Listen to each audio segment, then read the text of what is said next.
Did you know that narcissistic abuse actually causes brain damage in the victims? Let me explain it to you here. When you're with a narcissist, they stress you out. Duh, that's a given. The stress hormone in your body is called cortisol. Your cortisol level in your body over time raises to such an astronomical level that if it was spread over to 2 to 3 people, it would still be considered high for those 3 people, but it's all within you. That high cortisol level is going to actually cause your hippocampus to shrink. Your hippocampus is a part of your brain that's in charge of your short-term memory and your decision making. It's also going to swell your amygdala, which is in charge of your primal emotions. You know, the fears, the anxieties, the guilt, the lust, the shame, all of that. It's going to swell it up, so it's going to make it hyperactive. So you're going to be in a constant state of survival mode. This is what's anatomically happening biologically in your brain.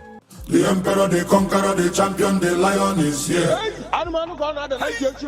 Zabu, zabu. Hi friends, and welcome back to the Surviving Abuse podcast. Thank you so much for coming back and tuning in. Today's podcast episode is going to be all about why narcissistic abuse is so hard to detect. Now, I know I'm not the only one when I say that when I was a teenager and I would tell my friends how I felt about my birth mother, they would look at me like I'm crazy because she was always so nice to my friends. And so when I would be like honest about how I was feeling, they would literally look at me like I'm crazy. They'd be like, what are you talking about? Like, your mom is the best. And now that I'm learning about narcissistic abuse, number one, I'm learning that I was suffering very severe narcissistic abuse. And number two, as we've seen from the intro video, narcissistic abuse actually causes brain damage. If that does not shock you, then I would argue that you're a narcissist or a psychopath, because that literally shocked me half to death. To learn that narcissistic abuse actually causes brain damage. Honestly, it's just so shocking. And it's so sad, and it's so heartbreaking, and it just makes me feel rightly enraged. In any case, let's not dwell. Let's get into today's videos. Now, this is not new. I've talked about this before. I've talked about this quite extensively, and I promise you we will talk about this even more extensively in the podcast episodes to come. So make sure you subscribe and turn on your post notification bell to make sure you never, ever miss another podcast episode. Now, without further ado, let's get into today's podcast episode. So a while ago, I shared a video of my birth mother's reaction to me sharing about my abuse. As you can see here in this, in the text messages on the right side of the screen. And I talked about, I shared a video about how non-narcissistic family members replied. They had so much love for me. They had so much empathy. They really understood. They had so much compassion. Like, they really got it. Like, they really understood, and they really were apologetic for whatever part they might have played in me being neglected to make me a target, whether it was directly or indirectly. And honestly, to date, I'm so grateful to them. I love them so much, and I'm just so grateful. Like, I'm grateful from the bottom of my heart. Let that never ever like go unsaid. I'm grateful, and I love them so much. So today's video is going to be all about why narcissistic abuse is invisible. Why, when people talk about the fact that they are suffering narcissistic abuse, their friends and loved ones look at them like they're crazy. And I love contrast, because contrast brings context. I'm crazy until I bring hard evidence. Then suddenly we can have a conversation. Isn't that right? So let's look at some hard evidence. Let's look at venye vitu ziko kwa ground, so that when I say such and such and such, it's not he said versus she said. It is what actually happened versus what actually happened. So you might be wondering, okay, so what are we looking at? These are WhatsApp conversations, right? And I want us to look at the contrast between how it played out in public, okay, versus how it played out in private, and how sneaky and why it is psychological abuse. Like, why there's a fuckery about, okay? So on the left, we're gonna have the messages that were shared in the group chat. And then on the right, we're going to have the messages that were exchanged between the birth mother and Lavender, the abuse victim in this particular case. And I'm not really not going to read them out loud, because I feel like they are so exhausting, guys, and they really take so much energy and life out of me. They just make me feel so deflated. They give me a headache, and they make me nauseous. Honestly, I have to be honest with you guys. After recording these podcast episodes, do you know what I do immediately after? I sleep, because it is so draining. I'm telling you, it is so you feel like you've been drained mpaka bone marrow. It feels like after I make these videos, I feel like I have nothing left. I have no energy. I have no space to do anything else. It's like, you guys know about energy vampires, correct? Engaging with these narcissistic messages is exactly like engaging with an energy vampire. You engage with them, and then immediately after, you are 110% depleted. So immediately after recording these videos, I'm definitely going to go back to sleep, because it is even now I have a migraine just looking at these disturbing messages. So you can go ahead and read while I'm yapping away. So as I've said before, for context, the videos on the left are public, the videos on the right were sent to me privately. So guys, these are the messages, even the Vilevito Zikofa ground, okay? And the reason why I'm sharing these messages is because not all victims of abuse wake up. And I have to say, I have to be very honest. The only reason why I found myself is because in 2019, I was separated from my abuser due to financial reasons. And we will talk about that at length in another podcast episode when we talk about financial abuse and how that relates to narcissistic abuse and how they intersect and how they play together to inflict psychological trauma, like psychological torture, essentially. And so that separation made me my own person. I felt like I could breathe again. I felt like I could sleep through the night again. I felt like I could find myself somehow. I started the long journey of self-validation. I started looking at myself in the mirror and I liked who I saw. I loved who I saw, in fact. And this is the culmination of that separation. It's why I'm still on this journey. And so I'm pretty sure while I was yapping away, you had ample time to read through the disturbing messages. So now we can get into the brass tacks of today's podcast episode, which is why, like, all the factors that come into play to allow narcissistic abuse to be an invisible type of abuse, where you can't even talk about it to anybody else because it is an abuse that is specific to you. You alone are the one who is suffering that abuse. Why? Because it is a targeted abuse. And so we are going to, and as we have seen, what the conversations are in public versus what the conversations are in private, I'm hoping that we have that at the back of our minds while we are going through all the factors that contribute to narcissistic abuse being an invisible type of abuse. Okay, so the number one factor is psychological manipulation, guys, and this is essential. This is the foundation on which narcissistic abuse is built. So number one, we have gaslighting. Abusers distort reality to make the victim doubt their perception and memory. Love bombing. Excessive affection or praise is used to create a strong attachment early on. Guys, we're going to talk about love bombing, but in a separate podcast episode. As I said in the last podcast episode where I was talking about how narcissists use Darvo to avoid accountability, if you didn't catch that podcast episode, and if I did not mention it at the start of the episode, then I'll make sure to link it for you in the cut section above as well as in the description bar below. I talked about how I only cover one aspect of narcissistic abuse per episode because it is very easy for us to get confused. It is very easy for us to get overwhelmed. So because I don't want us to get overwhelmed, I don't want us to get confused, I really try to stay on one topic at a time. And when I look at a particular topic that I'm like, oh my god, I have experienced that, I want to talk about that, I always mention talking about it in a separate podcast episode because I don't want us to get confused. That's the whole point. I don't want us to get confused. So the third one is intermittent reinforcement. Alternating kindness and cruelty keeps victims hopeful and confused. Guys, when I tell you that this causes brain damage, will you contest? When I say that this is evil, when I say that this is a form of psychopathy, will you then go ahead and contest? This is psychological torture. This is a psychopath. Somebody who is going to be kind to you today and cruel to you tomorrow, and then cruel to you the next day, and then kind to you the day after that. And this is all premeditated. This is a psychopath.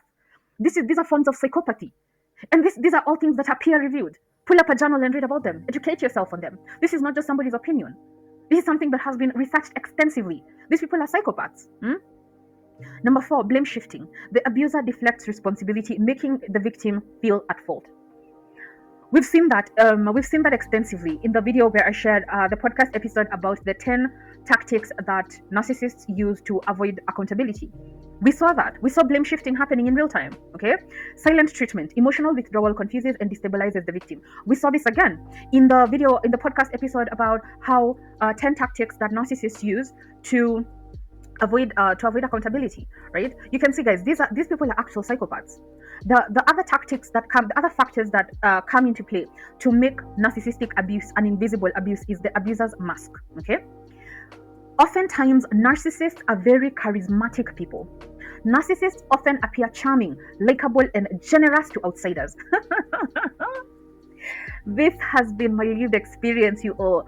These people are so charismatic and they are so kind to people they don't know. They are so kind to people they've just met. They are so charming and generous to your friends, to your colleagues, to the stranger down the street, to their neighbors, because they don't know them. And so they are painting a picture. These people are full-time marketers, they're full-time campaigners, they're full-time politicians. Yeah. They work so hard to paint a positive public image, so that when you, the person who has been suffering psychological trauma your whole life, finally gets up and says, this person has actually been abusing me, everyone will look at you like you're crazy. Guys, these people are psychopaths, I'm telling you. Another one of the abuser's mask is false generosity, acts of kindness or gifts used to manipulate rather than to give selflessly. Social savvy. Narcissists are skilled at appearing normal or even exemplary in public. Can you tell me that that is not a trait of psychopathy? This is something that we know about psychopaths. Psychopaths are very, very, very good at portraying an image that absolves them publicly. While privately, they're the Ted Bundys. While privately, they're the other one who was eating human meat. Playing the victim. The abuser may present themselves as the one being wronged. Guys, we saw this extensively in the podcast episode about the 10 tactics that narcissists use to avoid accountability. I love that we now have hard evidence that we can use as learning material, because again, these people are psychopaths. These people are very good at hiding their abuse. And so having actual hard evidence and learning material that we can use, I'm very grateful for our resident narcissists for providing us this material, honest, from the bottom of my heart. The victim's experience. Gradual escalation. Abuse often starts subtly and then worsens over time, making it harder to recognize. Guys, I'm telling you, by the time I was leaving in 2019 to go back to my grandmother's house, my brain was cooked. I lacked a sense of self. I remember I had to go, how can I say this? How do I frame this?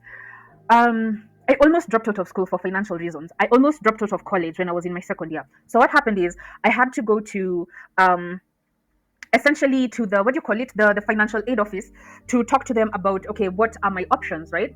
And we'll talk about that extensively in another podcast episode. As I always say, I don't want us to get confused. Let's just stick to the matter at hand. So I was an A student. So I remember that semester I literally had a 3.9 GPA, and so I was eligible to the vice chancellor's what is it called, scholarship. So I qualified for that. And so what happens is there's a panel. So because we were like four students who had like 3.9 and above, right? And so all four of us had to go and sit in a panel and basically convince the panel that we are deserving of the scholarship, the vice chancellor's scholarship. Okay. So I go there and they ask me, why should we give it to you and not to the other candidate? Guys, my brain was cooked. All I could think about was how my mom, how she said what she said. The abuse had gotten to the point where I didn't have a sense of opinion. When I tell you the narcissistic abuse causes brain damage, nitawambia story. This podcast will have 1,000 episodes of me talking about my lived experiences, of me inviting guests to talk about their lived experience, because story ni mingi. By the time I was living in 2019, I just felt it's like when your soul is exhausted, there are no amount of naps that you can take when your soul is the one that is exhausted. So anyway, so I go there and there was a panel of like 13 people, and I literally could not tell them one good thing about myself, about why I'm deserving. Why? Because my personality was cooked. I'd already suffered so much psychological abuse that I could not even defend my own character and my own brilliance. I couldn't say I am deserving of this, because after my first semester, I realized that it is not enough for me to be quote unquote naturally smart. And from that semester henceforth, I decided that I will give everything I've got towards my degree, because I know that I am capable. I'm capable of a 4.0 grade point average. I couldn't say that because my personality was cooked. My self-esteem was cooked. My brain was cooked. My soul was cooked. Like I had suffered so much abuse that I no longer existed. And it's because this abuse, it happens gradually, right? The abuse, it gets worse and worse and worse and worse over time. And I just want to take a moment to just say thank you to my ancestors and to the universe for that separation in 2019. And I thank the universe for the job that I'm going to get to, live in my own house and just have my own space, because ultimately these relationships don't get better over time. They get worse and worse and worse and infinitely worse over time. Okay. Then there's something called normalization. The victim becomes accustomed to the abuse and may not even recognize it as harmful. Guys, this just reinforces the point I just talked about. By 2019, I was not there. I had completely been eviscerated. I did not exist as myself. I could not think for myself. Like, when I tell you that this thing is evil, when I tell you that this thing is psychopathy at its best, you don't have to believe me, because over time you will believe me, because over time there will be so many episodes of Surviving Abuse podcast showcasing narcissistic abuse. I will share so many stories that you'll be like, Lavender, you're right, we're wrong, we're sorry, we believe you. Okay, Number 12 is fear of overreacting. Victims often question if their feelings are valid or if they're being too sensitive because you're constantly being faced by Darvo. Because narcissists are allergic to accountability. They never take accountability for anything because in their minds nothing is ever their fault. Nothing is ever their fault. And they never take accountability for anything. Okay, and so because of that, you are constantly being manipulated. Every time you try to hold them accountable, and I'll make sure that I insert a clip right here that is going to showcase how narcissists react when we try to hold them accountable. Darvo is the most commonly used manipulation tactic by narcissists to avoid accountability when you try to confront them about something they've done. It stands for deny, attack, reverse, victim, and offender. They deny whatever you're calling them out for, they attack you for calling them out for it, and then they reverse y'all's roles where they suddenly become the victim and you become the offender. Looks like this. Hey, why did you lie to me about that? Lie to you? I didn't. You must be remembering things wrong because that's not even how it happened. I never once lied to you about that. Yes, you did because you said something else at first and then you changed your story. What? You are so insecure. I can't believe you would accuse me of lying like this. You always create these stories in your head and then take it out on me. And I just feel like, no, what you're doing right now is exactly the problem in our relationship. You constantly just stir up chaos and try to start fights with me, and then you wonder why our relationship can't progress. If you keep this shit up, I'm not going to be able to take much more of it. And then you end up walking away from that conversation, questioning your whole experience and feeling like the problem once again, while the narcissist walks away from that conversation, avoiding accountability for their behavior, which is exactly what they want. 13 is emotional attachment. Love and hope for change keeps the victims in the relationship. Now, I shared this in the episode where I was talking about, where I showcased my godmother's reaction to me talking about abuse versus how the other family members reacted. And I was like, honestly, I needed that video. That video helped me realize that I'm actually grieving.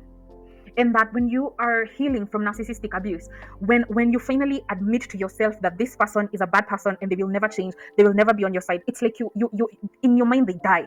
In your mind they die, they're dead. And so you undergo some type of grief. And you go through the anger phase and you finally reach the stage of acceptance. So you're like, you know what, I am accepting that this person will never ever change. They will never be the type of person who I envision in my mind. And that allows you to detach emotionally, because emotional attachment is one of the strings that narcissistic abusers use to keep you there so they can continue to abuse you and eviscerate your self-esteem. Number 14, we have dependency. The victim may be financially, emotionally, or socially dependent on the abuser. Jamini, is this not our lived experience? This is my lived experience, and I've talked about this. I talked about this in the last video where we're talking about we talked about the 10 tactics that narcissists use to avoid accountability, and we saw how that particular narcissistic person was talking about how this person has been supported. If you don't want to support somebody, don't have children. It's so funny that somebody will make the decision to birth you and then guilt trip you for existing, and yet they made the call. They could have also made the call not to have you, right? And that's something that I can say with my full chest because I have deleted a stranger before. And you see, I didn't have them just to gaslight them and manipulate them, telling them they were, oh, now I have to sacrifice, oh, now my body looks like this, and then I'm the one who made the decision to carry them to term. I'm telling you, it is so yani the fuckery, unachoka. It's so exhausting, by the way. Shame and self-blame. Victims may feel too embarrassed or guilty to acknowledge the abuse. Guys, been there, done that. Now let's look at societal factors. Cultural taboos. Many cultures discourage speaking out against family members or partners. Guys, we literally saw this. We saw this. We talked like literally. I love how we have had evidence from actual real life narcissists to help show us their colors. In the episode where we talk about the 10 tactics that narcissistic people use to avoid accountability, the narcissist in that particular case study was literally shaming me for calling out my uncle, who is a pedophile and a molester. And she was literally actively shaming me with her full chest, because in her mind, how this works is, when you're in a family, you're supposed to be abused in silence. You're going to be abused and you're going to shut up about it because you're being fed and you're being clothed. As if food, shelter, and clothing are not basic human rights, are not basic human needs. Number 17 is a lack of awareness. Many people, including victims, don't know what narcissistic abuse looks like. That was me in 2019. When I went back to my grandmother's house and I felt like I could breathe, I felt like I could sleep, I felt energetic. Guys, let me tell you, I was sleeping for like 2 to 4 hours a night, and I would have energy to sit through all my classes. I was even interning at the placement and careers office. I had so much energy, guys. Like, I had energy because I didn't know that because I didn't know that I was being abused. So now that I was no longer in that abusive environment, I had so much energy, guys. I was doing so much. I was even filming at the time. I was volunteering, and I had full classes. And guys, I still maintained that high GP. Hi, Jamini. Oh my god. Hindsight is 2020, sir. Okay.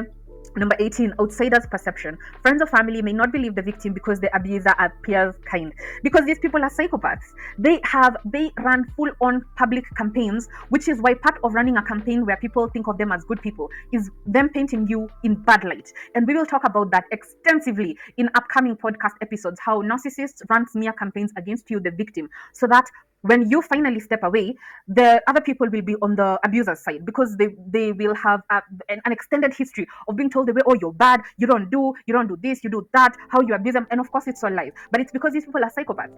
And so what they do is that they are very kind to strangers, they're very kind to friends and acquaintances, so that when you speak up and say this person is abusing me, literally everybody will look at you like you're crazy unless you have hard evidence. That is why, guys, I have to show you contrast. I have to show you this versus that, because hautaniamini, and society is built like that. It's built so that victims are never to be believed, so that victims eternally look crazy, so that it's always my word versus yours. And yet me, say a narcissist, a sicko, a psychopath, I literally spend my whole life presenting myself to the public to look like a good person, to look like somebody who is kind and generous. And at the same time, I run smear campaigns against you to paint you as a bad person and to paint you as the villain. So that when you finally come up and speak honestly and say, this person has been abusing me for years and years, you literally look crazy. I'm telling you. Then we have stigma around mental health. Fear of being labeled as dramatic or crazy can also silence victims. Then we have communication tactics. Confusing language. Narcissists love confusing language. Yani mpaka juu yao, we now have something called Darvo. Because of them, we had to study them and realize that they use something called denial, attack, reverse, victim, and offender. Why? Because they like to confuse. Confusing language. Abusers use wordplay, circular arguments, or vague statements to disorient their victims. Control of narrative. Narcissists often dominate conversations and misrepresent events. Minimization of abuse. The abuser downplays the actions as not a big a deal. And again, we see this with the episode where I was talking about the 10 tactics that narcissists use to avoid accountability. You see that to that particular narcissistic family member, to them, being molested for 5 years since I was 5 years old is not a big deal. It's not a big deal. I should just shut up about that. Like, it's not a big deal. To them, I'm overreacting. To them, I'm overdramatic. To them, I'm ungrateful, right? Because to them, being molested is not a big deal. It's nothing. And I'm telling you, you can't then tell me that that person is not a psychopath. Like, only a psychopath can think that a child being molested is not a big deal. Only a psychopath. There's no way that a normal, well-adjusted adult can put all their brain cells together and say that a child being abused, a child being molested is not a big deal. Only a psychopath would think that. Finally, psychological impacts on the victim. Cognitive dissonance. Victims struggle to reconcile the abuser's good and bad behavior. Why? Because they change them up at a whim. They change them up all the time. You never know which version of the abuser you're gonna get. You could get the nice one, you could get the bad one, you don't know. Emotional exhaustion. Constant manipulation can leave the victim too drained to analyze the situation. Guys, I'm telling you, in 29, when I was going back to my grandmother's house, I was basically a shell of myself. I was tired, drained, and exhausted. Like, there was nothing left. I had nothing left in me to say anything. Like, nilikuwa nimechoka. Like, kama ushaichoka. Like, I felt so tired. Like, I was so tired. I was like,